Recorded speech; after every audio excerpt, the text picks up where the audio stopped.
తిరుపతి జిల్లాలో ఇద్దరు విద్యార్థుల మిస్సింగ్ కేసును పోలీసులు ఛేదించారు. విద్యార్థుల జాడను గుర్తించి వారి తల్లిదండ్రులకు పిల్లలను క్షేమంగా అప్పగించారు.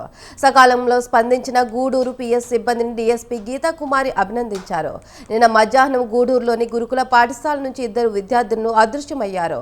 పరిసర ప్రాంతాల్లో వెతికిన విద్యార్థుల జాడ తెలియకపోవడంతో సాయంత్రానికి తల్లిదండ్రులతో పాటు పోలీసులకు ఫిర్యాదు చేశారు. కేసు నమోదు చేసిన పోలీసులు దర్యాప్తు చేపట్టి గంటల వ్యవధిలోనే వారిని గుర్తించారు.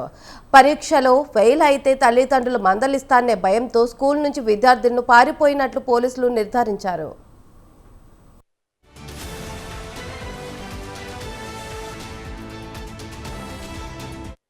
ఇన్ఫర్మేషన్ రాగానే మా గూడూరు టూ టౌన్ సిఏ గారు ప్రింట్ అండ్ ఎలక్ట్రానిక్ మీడియా వాళ్ళకి, లోకల్ వాట్సాప్ గ్రూప్స్ ఏవైతే ఉన్నాయో, ఫుడ్ డెలివరీ బాయ్స్ కానీ, ఆర్పిఎఫ్, జిఆర్పి వాళ్ళకి అండ్ ఆటో వాళ్ళకి, ఇంకా డిఫరెంట్ గ్రూప్స్కి షేర్ చేయడం జరిగింది. వాళ్ళ ఫొటోస్ కానీ వాళ్ళ పర్టికులర్స్.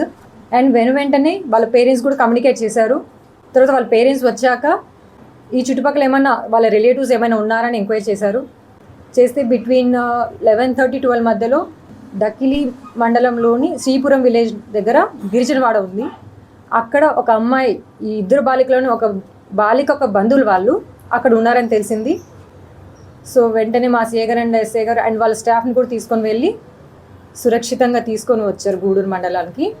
వచ్చిన తర్వాత అడిగి తెలుసుకున్నాము బాలికల్ని ఎందుకు వెళ్ళారు అని తెలుసుకుంటే హోమ్ సిక్గా ఉందని చెప్పారు. మరియు ఎగ్జామ్స్ దగ్గరలో ఉన్నాయి కదా, 10th క్లాస్ ఎగ్జామ్స్ దగ్గరలో ఉన్నాయి. సో దానివల్ల టెన్షన్గా ఉందని చెప్పారు. ఇన్ఫర్మేషన్ రాగానే మా గూడూరు